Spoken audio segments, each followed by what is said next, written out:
Cahangir bəy, sizin fikirlərinizdən o anlaşılır ki, artıq Amerika Birləşmiş Ştatları İrana qarşı artıq o təpkilərindən imtina edir. Yəni geri çəkilir. Bu da nüvə silahının əldə edilməsi üçün bu Tehrana bir fürsət olmayacaq ki. İlham bəy, rəsmi 9 dövlətdə nüvə silahı var. Amma deyirlər ki, qeyri-rəsmi də bir neçəsində var. Çoxdur. İsraildə də var, İranda da var. Yəni deyirlər ki, biz hələ rəsminin 9 olduğunu bilirik. Bu 9 dövlətdən nüvə silahı əldə edən dövlət, hansı dövlət nüvə silahını tarixdə istifadə edib? Amerika Birləşmiş Ştatları. Deməli tək nüvə silahı əlindən alınacaq dövlət Amerikadır. Amerika tək silah edilməlidir nüvə silahından. Çünki onda o silah olub və onu istifadə edir. Ona görə Amerikanın əlindən o silahı almaq lazım. Dünya dövlətləri toparlanmalıdır. Nüvə silahını əldə edəndən sonra onu istifadə etdiyinə görə İlham bəy, Amerikanın əlindən nüvə silahının alınması məsələsini qərarlaşdırmalıdırlar. Digər tərəfdən də bu savaş dediniz ki, davam edəcəkmi, nə olacaq? Mən sizə deyim ki, barışıq sənədi uzun zaman imzalanmayacaq. Ateşkəs uzun müddətli olacaq, sülh və barışıq sənədi uzun müddətli hələ imzalanmayacaq. Bəs nüvə silahı əldə edə biləcək? İran yəqin ki, nüvə silahı var. Yox, dedilər çikli nəsə... Yox, nə deyirlər özləri bilər. Trump birinci savaşda dedi ki, onların bütün arsenallarını dağıtdıq, nüvə silahlarını məhv elədik. İkinci savaşda da dedi ki, nüvə silahları hələ qalır. Onu biz o mərkəzləri vurmalıyıq.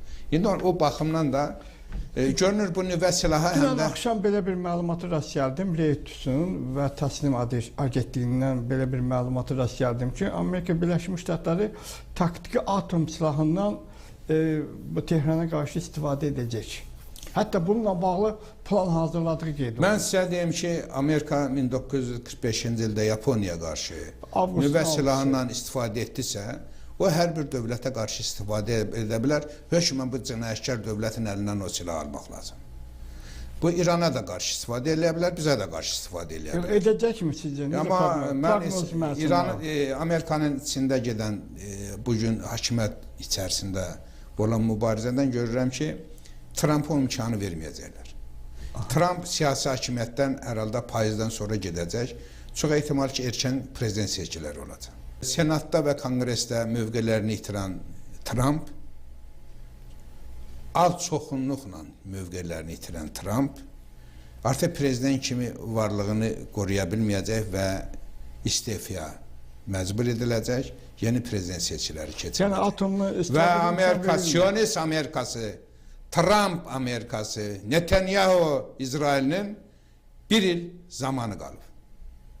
Bir ildən sonra İsrail də dəyişəcək. Təsadüf deyil ki, İsrailin 2 baş naziri 3 gün bundan öncə bir araya gəlib Netanyahu'nun hakimiyyətdən getməsindən bağlı məsələlər müzakirə edirdilər. Ki, zamanı gəlib.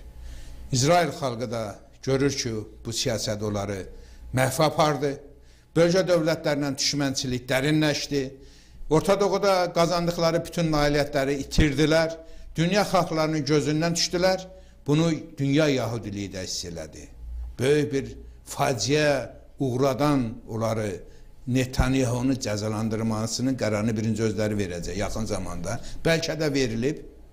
Amma bütün hallarda dünən Charles'ın 2 gün öncə Konqresdə və Beyaz Sarayın ziyafətində verdiyi açıqlamalar Amerikanın içərisində çox ciddi dəyişkənliklər olub. Protestantların 1814-cü ildə Amerika dövlətini yenidən quran bir gücün Amerikada daha da güclənəcəyinə xəbər verir. Təsadüf deyildi ki, Charles çıxış eləyəndə demokratlarla bir yerdə Vensdə ayaqda əl çalırdı. Vitse-prezident.